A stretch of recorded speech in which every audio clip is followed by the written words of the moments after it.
네, 하나님 말씀 오늘 읽습니다. 이사야 11장 1절에서 10절.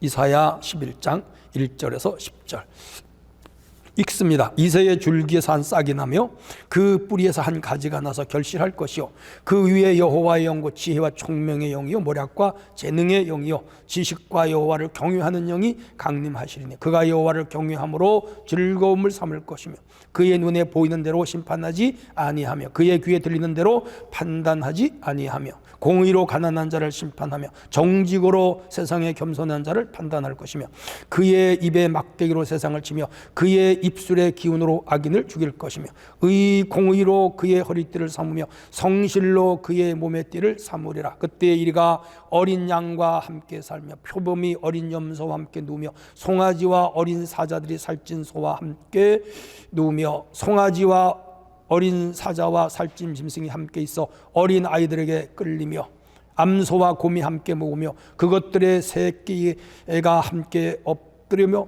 사자가 소처럼 풀을 먹을 것이며 젖 먹는 아이가 독사의 구멍에서 장난하며 젖된 어린 아이가 독사의 굴에 손을 넣을 것이라. 내 거룩한 산 모든 곳에서 해됨도 없고 상함도 없을 것이니 이는 물이 바다를 덮음같이 여호와라는 지식이 세상에 충만할 것임이니라. 그날에 이새의 뿔에서 한 싹이 나서 만민의 기치로 설 것이요 열방이 그에게로 돌아오리니 그가 거한 곳이 영화로우리라. 아멘. 우리 서로 한번 인사할까요? 메리 크리스마스. 메리 크리스마스. 네, 내일 성탄절입니다. 주의 은혜가 여러분 가정에 임하시기를 바랍니다. 자, 오늘은 왕으로 오신 예수 이런 주제로 말씀을 전할 때 은혜 받으시기 바랍니다. 구약 성경에 예수님에 대해 350개의 예언과 그의 품성에 대한 정보가 있다. 저는 읽어보지 않았는데 학자들이 이렇게 말해요. 그 중에 가장 확실하고 중요한 예언이 8가지라고 그럽니다. 탄생기사, 죽음기사, 부활기사, 이런 재림기사 이런 겁니다. 피터 스터너라고 하는 분은 예수님에 대한 예언 8가지가 한 사람에게 우연히 성취될 가능성에 대하여 수학의 확률로 다음과 같이 계산을 했는데 흥미로워요.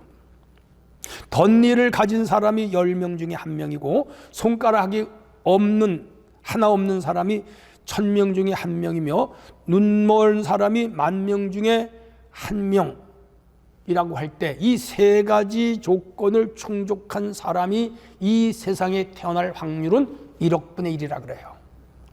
그러니까 아주 희귀하다 이겠죠. 이 내용은 3가지 조건인데 예수님은 이 350가지 중에 가장 중요한 조건이 8가지란 말이에요. 이 조건을 모두 충족한 분이 이 세상에 태어난다면 가정입니다.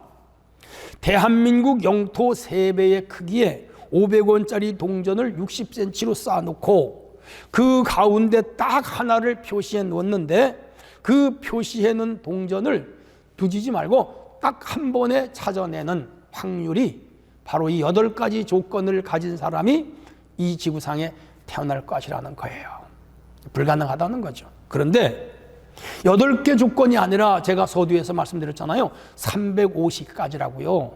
예수님이 구약에 350가지 예언이 되어 있는데 그 350가지 예언이 다 충족되어 태어난 분이 누구냐? 예수님이라는 거죠.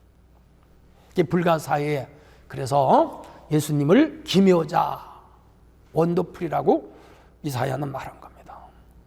그거는 인간 할 수 없어요. 전지전능하신 하나님만이 할 수 있죠. 맞아요. 예수님이 하나님의 아들로 이 땅에 오신 것은 그것도 처녀 마리아가 잉타하여 태어난 것은 이건 도저히 있을 수 없는 기적, 이적, 표적 그런 거 가지고도 설명이 안 되는 그런 귀하고 놀라운 역사입니다. 오늘은 24일 크리스마스 이브이지요. 내일이 성탄절입니다. 제가 어릴 적에는 크리스마스 이브 저녁 한 7시, 8시에 동네 다 사람들이 모이고 성극도 하고 찬양도 하고 암송도 요절하고 재미난 이벤트들이 많았는데 요즘은 그것도 좀 그 문화가 많이 식어들은 것 같아요. 우리는 이제 24일 오늘 11시 예배드리고 이어서 바로 주일학교 중고등 청년들의 이벤트 시간을 갖고자 합니다. 아무튼 예수님이 이 땅에 오심은 축하받을 일이고 축하해야 할 일이죠. 마음껏 우리 주님의 성탄을 축하하는 우리 영상 성도들이 되시기를 바랍니다. 자, 그러면 오늘은 이 예수님이 왕으로 오셨다고 그랬는데 어느 나라에 어떤 왕으로 어떤 속성을 가지고 오셨는가 이런 걸 한번 두런두런 찾아보려고 그래요. 자, 첫 번째, 이사야가 예언한 예수님은 어떤 분인가? 첫째, 왕으로 오신 분입니다. 오늘 11장 1절이에요.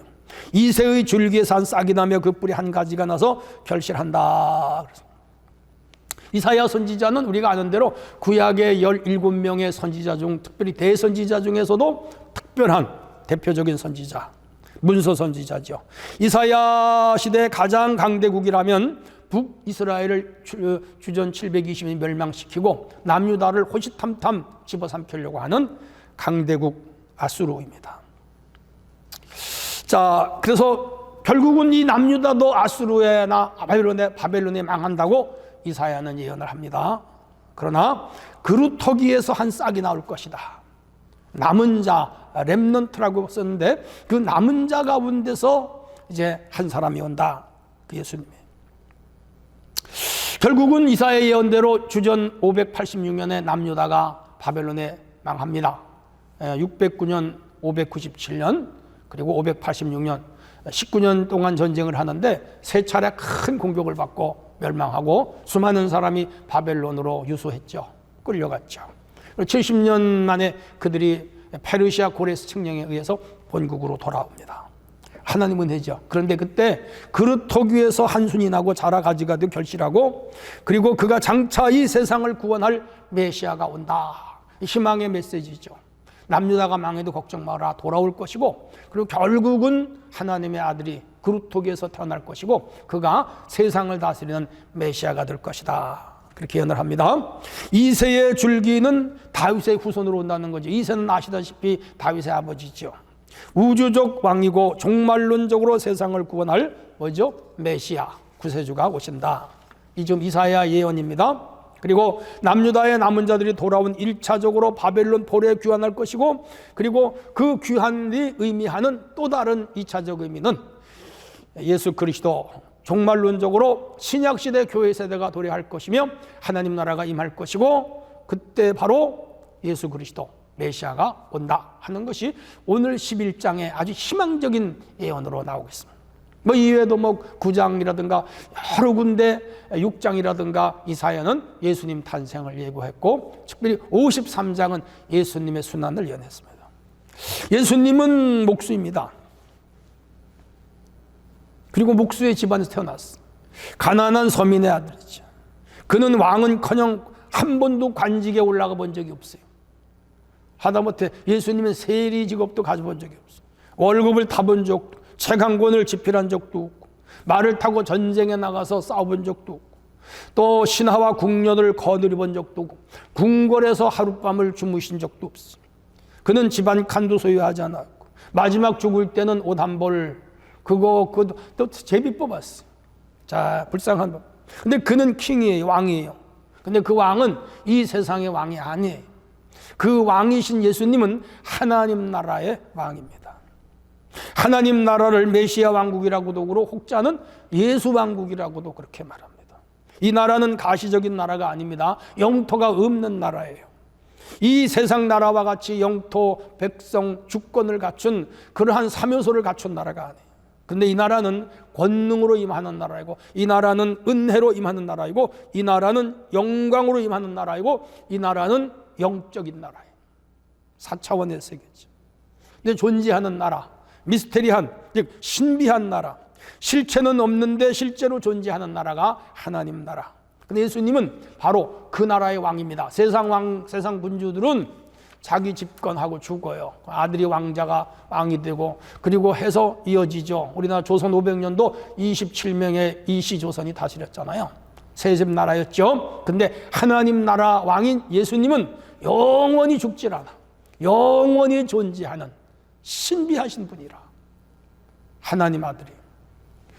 예수님이 왕으로 오신 증거가 있어요. 오늘 1절에 이새의 줄기에 산 싹이 나며 라고 했어요. 이새는 아까 말씀드린 대로 다윗의 아버지.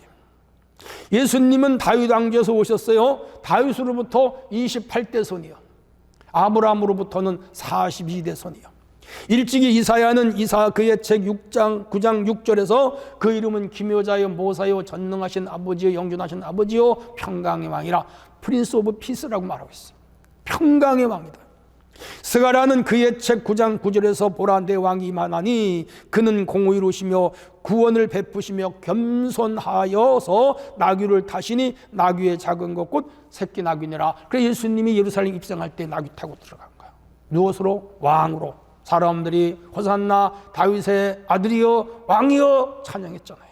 왕 맞아요. 빌라도가 재판을 할 때 예수님 보고 내가 유대인의 왕이냐 물었어요. 예수님이 네가 말하였느니라 라고 긍정하셨어요. 스스로 자기가 왕이라고. 그리고 예수님 십자가 달려 돌아갈 때 그 십자가 위에 죄패의 유대인의 왕 예수 그리스도 그렇게 쓰여졌어요. 맞아요. 예수님은 왕, 하나님 나라, 가스 킹덤, 하나님의 나라의 왕이다 이 말이에요. 그리고 그의 백성은 누구냐? 구원받은 주의 백성들, 오늘 교회 성도들, 저와 여러분입니다. 바로 우리들입니다. 세상 나라 왕은 절대 권력을 가진 자들이죠. 그들은 무력으로, 재력으로 권력을 동원하여 나라를 다스리고 백성을 통치합니다. 역사 속에 수많은 군주들이 전쟁을 했고 영주들이 폭력을 행했습니다. 개인과 왕조를 수호하기 위하여 수많은 양민을 학살하기도 했고 백성들의 재물을 탈취하기도 했습니다.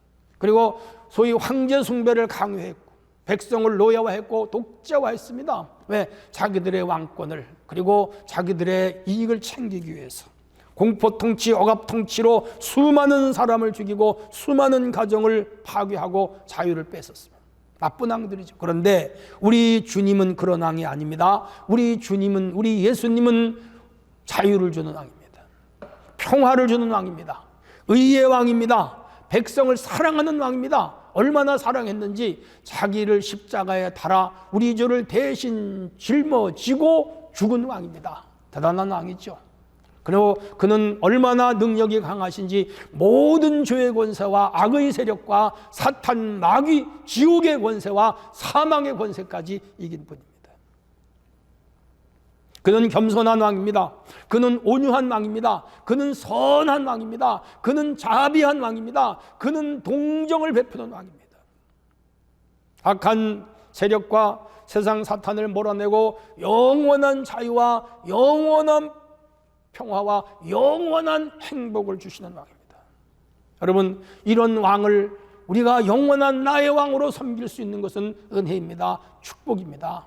이런 왕을 잃으면 안 됩니다. 이런 왕을 놓치면 안 됩니다. 이런 왕을 배격하면 안 됩니다. 끝까지 이 나의 왕을 나의 주님으로 섬기면서 살아야 됩니다. 이럴 때 참 평화가 그 심령에 임하고 그 가정에 임하고 사회에 임하고 우리 국가 안에 임하는 것이죠. 이번 성탄절에 이세 가문에서 다윗의 후손으로 오신 왕이신 하늘나라의 왕을 여러분 심령에 모시면 어둠의 세력이 물러갑니다. 악한 생각이 떠나갑니다. 죄의 세력은 물러갑니다. 귀신들이 한 길로 왔다가 7길로 도망갑니다. 여러분 가정에 평강을 주십니다. 이 왕이 여러분을 지배하기를 주님의 이름으로 축원합니다.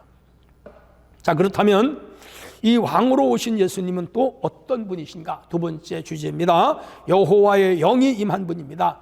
2절이에요. 그 위에 여호와의 영과 지혜와 총명의 영이요 모략과 재능의 영이요 지식과 여호와를 경외하는 영이 강림하시리라. 그렇게 말씀했습니다. 예수님은 마리아의 몸에서 탄생합니다. 마리아는 처녀였어요. 약혼은 했지만 동정녀예요. 아직 그의 약혼 남자 요셉하고는 하룻밤도 지내본 적이 없어요. 깨끗한 동정녀였어요. 근데 성령께서 그 여인을 통하여 예수님을 잉태하게 했어요. 이것은 또 미스테리온이죠. 예수께서 세례를 받고 올라오실 때 하늘이 열리면서 비둘기 같은 성령이 예수님 머리에 임했습니다. 공생에 시작하는 메시아의 임직이죠. 이때 성령 임한 거예요. 하늘 소리가 났습니다. 이는 내 사랑하는 아들이요 내 기뻐하는 자라. 놀랍죠. 예수님이 광야에 나가 40일 금식을 하시는데 누가복음에 보면 성령께서 그를 광야로 내몰았다. 마가복음 1장 12절에도 나와요. 그러니까 성령에 이끌려서 40일 금식 기도를 하신 거예요. 누가복음 10장 21절에 보면 예수께서 성령으로 기뻐하시면서 말씀하셨다. 그러니까 예수님 공생의 3년 내내, 아니 출생에서부터 십자가 지고 부활할 때까지 그 전생애에 성령이 함께 하셨어요. 함께 하셨어요. 성령의 역사, 성령의 인도, 성령의 강력한 힘이 예수님과 함께 복음 전파, 영혼 구원, 하나님 확장을 위하여 일했던 것이죠. 그러니까 그는 부활하셨는데 그 부활도 역시 성령의 능력에 의해서 부활하신 거예요. 예수님은 이 땅에 오실 때 물론 성자라고 하는 신적인 속성을 가지고 왔지만은 이 땅에 한 인간으로 오셨어. 그런데 주의 영이 그와 33년 내내 동행했다. 그러므로 그 생애 전반에 걸쳐서 성령이 함께 했고 성령이 함께 하시면서 그 사역을 이루어 가신 특별한 왕이라는 것이죠. 자, 그러면 그 예수님에게 임했던 그 영은 어떤 영인가? 오늘 이사야가 예수님보다 700년 먼저 왔는데 그 영에 대하여, 속성에 대하여 자세하게 설명을 하고 있어요. 참 놀라워요. 첫째가 지혜와 총명의 영입니다. 히브리 사상에서는 지혜의 특성을 근면, 정직, 절제, 순결, 좋은 평판, 그리고 덕행, 이런 걸 지혜라고 말합니다. 우리는 단순하게 어떤 사리를 분별하고 판단하고 결정하는 걸 지혜라 그러는데 히브리 사람들의 지혜의 개념은 우리보다 폭이 넓어요. 총명은 아주 영리하고 재주가 있음을 말합니다. 우리 주님의 공생의 사역에 이렇게 지혜가 넘쳤고 총명이 가득한 분이에요. 수없이 드러났죠. 사복음서를 보시면 사람의 심중을 꿰뚫어요. 과거, 현재, 미래를 모두 아는 분. 어떤 위기에도 대처하는 능력과 사물의 이치를 설명하는 기술과 사람의 마음을 변화시키는 능력과 복음을 증거하는 그 언변의 기술은 사람들의 마음을 파고들었어요. 지혜의 왕이에요. 총명의 왕, 명철의 왕이에요. 그래서 그 예수님의 가르침이 유대인 랍비와는 다르다고 이구동성으로 사람들이 말했고 그가 계신 곳에는 인산인해 입추 여지가 없었어요. 빼곡하게 사람들이 밟힐 정도로 모여들어. 왜? 그의 가르침이 탁월하니까. 오늘도 주의 영이 임한 사람에게는 이런 역사가 일어나요. 저는 우리 은혜의 성도들이 이 예수님과 함께 하던 영이 여러분에게 임하기를 원합니다. 모략과 재능의 영입니다. 모략은 계책이나 계략 혹은 전략을 의미하고 재능은 어떤 일을 하는데 필요한 재주, 능력, 개인이 타고난 재능, 훈련을 받아 획도된 능력 혹은 탤런트를 의미합니다. 예수님은 이런 그 모략과 재능이 대단했어요. 타의 추종을 불허했죠. 아무도 그 곁에 갈 수도 없었고 흉내를 낼 수도 없었어요. 오병이어로 5,000명을 먹이고 사병치료로 4,000명을 먹이고 무리를 걸어가시고 죽은 사람을 병든 자를 치료하고 귀신을 쫓아내고 그의 가르침은 놀랍고 연일 사람들이 구름대처럼 모이더라고요. 소질, 재주, 자질, 기능, 재간 이런 걸 총칭하는 용어가 모략과 재능인데 예수님은 다 이걸 소유했대 말이에요. 불가사의한 분이죠. 장애 후에 장애를 모두 정상인으로 만들었고 죽은 사람을 살려 귀신을 몰아내고 율법에 눌려 종된 자들 그 율법의 멍에를 다 벗겨줬어요. 무식한 제자들을 골라 세상을 바꾸는 인물로 길러내준 탁월한 지도력이죠. 여호와의 영이 임해서 그래. 오늘 우리도 이런 영이 임해야 돼요. 그게 성령의 능력, 권능이고 성령 충만이에요. 해서 우리도 기도하면 주신다고 그랬습니다. 이 성령을 받으셔야 돼요. 여러분 성령 충만하기를 주님의 이름으로 축복합니다. 또 세 번째는 지식과 여호와를 경외하는 영. 여기서 지식은 일반론적 지식과 영적인 지식을 포함하는데 여호와를 경외하는 영은 신앙의 영, 믿음의 영을 의미하는 거예요. 그러니까 우리 예수님의 이 지식과 여호와를 경외하는 영이 타의 추종을 부러워하고 모든 사람들이 부러워하며 본이 될 만한 세상의 다른 왕들과는 절대 비교할 수 없는 그런 속성을 가지신 분이 바로 누구라? 예수님이다. 우리 주님은 여호와 경외하기를 가장 즐거워하셨어요.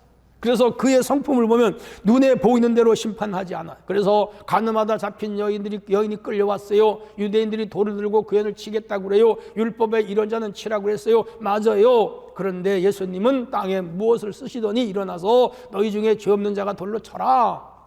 바로 이게 우리 주님이에요. 사람들이 돌을 놓고 한 놈 두 놈 슬금슬금 도망가고 마지막에 예수님과 여인 단둘이 남아요. 나는 너를 정죄하지 않는다. 다시는 죄를 짓지 말라. 그 여인을 용서하고 새 사람으로 만들잖아요. 그래서 귀에 들린 대로 판단하지 않아요. 사람들은 여론을 중요하게 여기지만 우리 예수님은 사실을 중요하게 여기는 분이래요. 여러분, 여론이나 언론에 바보들은 속아 넘어가요. 사실이 중요한 거지 여론이 중요한 게 아니에요. 가난한 자를 멸시하지 않았어요. 겸손한 자를 두둔했어요. 그의 가르침은 세상을 변화시키고 우매하고 어리석은 인간들을 바른 길로 돌아오도록 언제나 항상 길잡이가 되어주셨어요. 그는 정의와 공의를 베푼 강한 자와 약자와 힘 있는 자와 힘 없는 자와 있는 자와 없는 자, 공생하는 이 공존 세상을 만들었습니다. 그래서 오늘 이 본문에 보면 그때의 이리가 어린 양과 함께 살고 표범이 어린 염소와 함께 누우며 강자와 약자를 의미하는 거야. 단순하게 짐승 세계를 말하는 게 아니에요. 송아지와 어린 사자 살찐 짐승이 함께 어린아이에게 끌리며 암소와 곰이 함께 먹으며 그것들이 새끼가 함께 엎드리며 사자가 소와처럼 풀을 먹는다. 강한 자와 약한 자, 힘 있는 자와 힘 없는 자가 어우러져 하나가 된다. 그곳이 어디요? 그게 교회잖아요. 여기는 대통령도 있고 청소부도 있고 파출부도 있고 여기는 가난한 사람도 있어. 하나님 앞에 공존하는 장관도 있고 교수도 있고 석박사도 있고 대그룹의 회장들도 교회에 나오지만 그 같은 공간 안에 예배드리는 사람들은 농부도 있고 어부도 있고 천한 직업을 가진 사람도 있고 장애우도 있는데 여기는 남녀노소 빈부귀천 강약이 다 공존하는 세상. 그게 교회예요. 그것이 확대된 것이 하나님의 나라예요. 그리고 주님이 재림하여 이루실 나라가 바로 그런 나라예요. 세상은 그런 곳이 없어요. 군인은 비슷한 사람들이 모이고 학교 비슷한 사람들이 모이고 회사에 비슷한 경력이나 스펙을 가진 사람들이 모이고 그리고 국회라든지 장관이라든지 이런 공권력, 사법계, 입법계 다 능력 있고 실력 있는 사람 가지 배우지 못하고 실력 없는 사람은 가지도 못해요. 세상은 다 편파적이에요. 자기중심적이에요. 조직중심적이에요. 그래서 갈등이 있는 거예요. 빈부 갈등이 있고 또 세대 갈등이 있고 지역 갈등이 있는 거예요. 그런데 하나님의 나라는 그게 없어요. 왜? 우리 예수님이 공의로 통치하시기 때문에. 그걸 이루어가는 곳이 바로 교회라는 것이죠. 고대 군주 사회는 폭력과 포갑정치였어요. 전쟁과 약탈을 일삼았죠. 가난하고 힘없는 사람은 부자와 강자, 폭거의 노예가 됐죠. 그래서 인권, 양심, 소유와 자유 모두 빼앗긴 채 불행하게 시대를 살아갔습니다. 예수님의 복음에 의해 인류 사회는 서서히 변화됐고 지금 많이 변화됐습니다. 그래서 정치, 경제, 문화, 예술, 군사, 무역, 인권, 법치 이런 것들이 기독교적 가치관으로 많이 변했고 심지어 기업들도 서번트 리더십으로 바뀌었어요. 그러니까 이 기독교 우리 예수님의 가르치심이 인류 문명을 확 바꾼 거지. 고대 군주에 비하면 얼마나 살기 좋은 세상이 왔습니까? 이게 뭐예요? 우리 주님이 전한 복음의 영향이죠. 기독교의 영향. 아직도 지구에는 그릇된 종교와 이 영향과 군주 정치, 독재 정치 그늘에서 사는 사람들이 많이 있어요. 대표적인 게 이 왕정 체제라든지 공산주의라든지 이슬람 세력 이것도 다 타파돼야 돼요. 그리고 성경적 가치관, 우리 예수님의 가치가 이 세상에 심어지고 그 문화가 이 세상에 확대돼야 돼. 그 교회가 헤아리고 그게 복음 전파하는 거예요. 확 바뀌어야죠. 그래서 오늘 우리 개인의 책임과 교회의 책임이 얼마나 큰지 우리는 통감해야 돼. 중요한 것은 우리가 주의 영을 받아야 돼. 주의 영이 임함으로 예수님이 그 일을 하셨고 주의 영이 오순절에 임함으로 교회를 통하여 이 세상을 확 바꿔가고 있어요. 그 중심에는 언제나 부름받고 택함받은 우리가 있는 거예요. 우리는 복음전도, 영혼구원, 한나라 확장, 하나님 영광의 임재를 위하여 분골쇄신해야 돼. 세상을 바꾸어야 돼. 변화시켜야 돼. 그리스도의 계절이 오게 해야 돼. 오직 예수의 세상을 만들어야 돼. 모두 그런 세상을 위해 성령 받고 능력 받고 권능 받고 부를 받아야 돼. 오늘 영상 예배 드리는 여러분들이시여, 성령이 충만하게 여러분 심령과 여러분 가정에 임하기를 주의 이름으로 축원합니다. 자, 그렇다면 주의 영이 임한 왕이 다스리는 나라는 또 어떤 나라인가? 마지막 세 번째, 그게 하나님 나라예요. 4절로 5절. 공의로 가난한 자를 심판하며 정직으로 세상을 겸손한 자를 판단할 것이며 그의 입에 막대기로 세상을 치며 그의 입술의 기운으로 악을 죽일 것이며 공의로 그의 허리띠를 삼으며 성실로 그의 띠를 삼으리라. 킹덤 오브 갓, 혹은 가스 킹덤, 이 하나님 나라. 그 나라는 어떤 나라냐? 오늘 본문에서 찾아봐도 기가 막히게 아름다운 나라. 첫째가 공의로 다스리는 나라. 5절. 공의로 그의 허리띠를 삼으며 성실로 그의 몸의 띠를 삼으라. 여기서 기독교에 말하는 공의는 선하게 제재를 공평하게 하는 하나님. 중요합니다. 적극적인 성품이에요. 우리 주님의 성품. 사회 정의 이론이 여기서 나온 거예요. 강자가 득세하고 이 세상은 약자가 눌려 사는 세상이야. 하나님 나라는 안 그래. 저 오늘 우리 사회 문제가 뭐예요? 검찰 독재, 입법 독재, 사법 독재, 군부 독재, 재벌 독재, 부자 칼질. 갑질이죠. 칼질이야. 갑질. 학부모 갑질도 해요 지금은요. 그런가 하면 기독교청의 부정부패, 586 세대의 카르텔 이런 말 나오죠. 다 이 뭐예요? 공의와 정의가 무너진 단어들이잖아요. 용어들이잖아요. 우리 사회가 엉망이 된 거예요. 엉망이. 왜? 그것도 배후를 추적하면 어둠의 세력, 사탄의 세력이 역사하는 거죠. 주님 나라가 아니에요. 세상 곳곳에 어둠의 나라, 사탄의 나라가 박혀 있어요. 이걸 타파해야 돼요. 이걸 까부셔야 돼요. 누가? 우리가, 교회가. 정의가 강처럼 공의가 하수처럼 흐르는 세상을 만들어라. 우리 주님의 은혜가 곳곳에 임하고 하나님 나라가 곳곳에 임해. 정치, 경제, 사회, 문화, 국방, 외교, 안보, 저 국회에도, 저 장관들 세계에도, 저 군인들 세계에도, 저 청와대에도 하나님 나라가 들어가야 돼요. 이런 나라를 위하여 교회는 끊임없이 복음을 전하고 사람들을 변화시켜야 돼요. 그리고 주의 영이 이 땅을 다스리라고 늘 기도하시대. 두 번째가 평화의 날. 8절 9절. 젖 먹는 아이가 독사의 구멍에 장난하고 젖된 어린 아이가 독사의 굴에 손을 넣고 내 거룩한 산 모든 곳에서 해임도 상함도 없다. 이는 물이 바다를 덮음같이 여호와를 아는 지식이 세상에 충만할 것이다. 뭐지요? 세상의 원리는 약육강식이에요. 세상의 원리는 먹이사슬입니다. 적자생존입니다. 양은 풀을 먹고 사자는 양을 잡아먹어요. 먹이사슬이에요. 인간은 짐승을 잡아먹어요. 적자생존이에요. 제일 무서운 존재가 인간이잖아.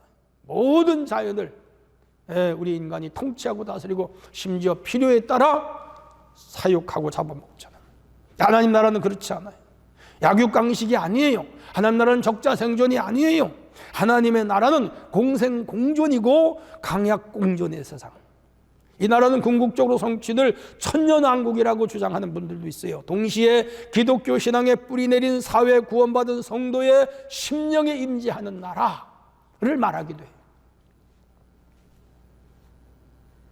지금 유엔의 중재로 세계 평화가 이루어지고 국제법에 따라 평화가 유지되지만 사실 불안한 평화예요. 여전히 전쟁이 나잖아요. 유엔이 있어도 우크라이나 전쟁, 하마스와 이스라엘의 전쟁, 그리고 저 아프리카에 가면 아주 지역적인 국소전이 많이 일어나고 있습니다. 팍스 로마나 사상은 힘에 의해 평화가 유지된다는 개념인데, 그런데 이 팍스 로마나의 사상도 어느 정도 이해는 가고 또 이미 많이 그 현실 속에서 실용화되고 있는 건 맞아. 진정한 평화를 주질 못해요. 진정한 평화는 우리 예수님이 주셔요. 그리고 예수님이 이 땅에 재림하심으로 이루어지는 미래적인 나라이기도 해요. 중요한 것은 우리 각자는 성령을 받고 예수를 구주로 영접하여 평화의 왕이신 주님이 우리 심령 속에 내주하는 존재들입니다. 그렇다면 우리 한 사람 한 사람 마음속에 평화가 가정을 변화시키고 내가 다니는 직장, 내가 사는 사회, 우리 교회 공동체를 평화의 동산으로 만들어야 돼요. 그리고 궁극적으로 주님이 재림하여 이루실 새하늘과 새 땅을 소망하면서 전파해야 돼요. 또 하나는 열방이 돌아오는 나라 10절. 그날에 이새의 뿌리에서 한 싹이 나서 만민의 기초로 설 것이요 열방이 그에게 돌아오니 그가 거한 곳이 영화로우리라. 여기서 깃발, 플래그를 의미하면서 승리의 나라를 말해요. 우리 주님이 세우신 하나님의 나라가 이 세상에서 승리하고 영원한 새하늘과 새 땅을 이루어 하나님 나라의 깃발이 펄럭이는 승리하는 나라가 된다 그 말이죠. 이 나라는 예수님 초림으로 시작을 됐고, 그리고 지난 2000년 역사 속에 인류 문명을 크게 바꿔놓은 것 사실이고 지금도 진행 중이에요. 오늘과 같은 세계 문명의 시작은 예수님에 의해 시작이 됐고, 인간이 인간 대접을 받으면서 사는 나라가 지금 도래된 것이죠. 그때 은혜예요. 군주제도가 붕괴됐고 민주사회가 건설이 됐고 인권회복, 자유무역, 자유평등, 자유민주주의, 시장경제 질서, 여권신장, 아동보호, 아동복지, 노인복지, 의료복지, 또 금융시스템, 빈곤층 우대정책, 평화조약, 교육제도 개선, 문화와 예술, 이 세상의 개혁적 변화, 문명의 발달 과정에 기독교가 배제된 것이 없어요. 기독교 사상이, 성경의 사상이 기초하여 이런 나라를 만들어가고 있는 거죠. 시빌리제이션, 문명과 인권을 역행하는 이슬람 세력과 공산주의 세력이 이 세상에서 사라지고 복음적인 세상이 오는 것, 그 주님의 뜻이에요. 그리고 우리가 추구하는 세상이에요. 이 땅에서 사타니즘이 사라지고 바로 이 예수 그리스도의 세계가 오는 거, 그게 하나님 나라의 성취. 뜻이 하늘에서 이루어진 것 같이 땅에서도 이루어져야 된다. 주님께서 주기도문에 가르치신 거예요. 자, 어쨌든 예수님이 탄생은 왕으로 오셨는데 이러한 속성들을 가지고 오셨다는 거. 그래서 세 가지로 말씀드렸습니다. 결론이, 우리 주님은 이 세상의 왕으로 오셨어요. 여호와의 영이 임한 왕입니다. 하나님 나라의 왕입니다. 예수 왕국의 왕입니다. 영원한 나라의 왕입니다. 그분은 공의로 다스리는 왕입니다. 평화로 다스리는 왕입니다. 열방이 돌아오게 하는 나라입니다. 그리고 궁극적으로 새하늘과 새 땅으로 이어지는 영원무궁한 왕이십니다. 그분이 우리의 왕이라는 거. 내 인생에 내가 왕이 되면 안 됩니다. 내 가문이 왕이 돼도 안 됩니다. 내 어떤 세상 가치관이 왕이 돼도 안 됩니다. 내 인생의 왕은 오직 지저스 크라이스트. 이분을 여러분의 영원한 왕으로 섬기면 사탄 마귀는 한 길로 와도 일곱 길로 도망가며 세상의 어떤 세력도 이길 수가 있습니다. 그리고 우리는 이 왕께 순종해야 하고 복종해야 됩니다. 그리고 그의 백성으로 살아야 됩니다. 내일 성탄절입니다. 왕으로 오신 예수님을 기쁘게 맞이하시고, 주님, 나는 주를 왕으로, 나는 당신의 백성이 되어 영원히 복종하고 순종하고 청종하며 모시겠습니다. 나와 우리 가정을 지배하시오. 이 나라가 아름다운 하나님 나라가 되게 하옵소서. 그렇게 믿음으로 고백하고 받아들이며 소망하는 성도가 되기를 축원합니다. 하나님 아버지, 오늘 왕으로 오신 예수님에 대하여 이사야 11장 1절로 10절을 근거하여 전했습니다. 이 말씀을 들은 모든 성도가 왕으로 오신 예수님을 기쁨으로 맞이하게 하시고 참으로 메리 크리스마스가 되게 하여 주옵소서. 예수님 이름으로 기도합나이다. 아멘.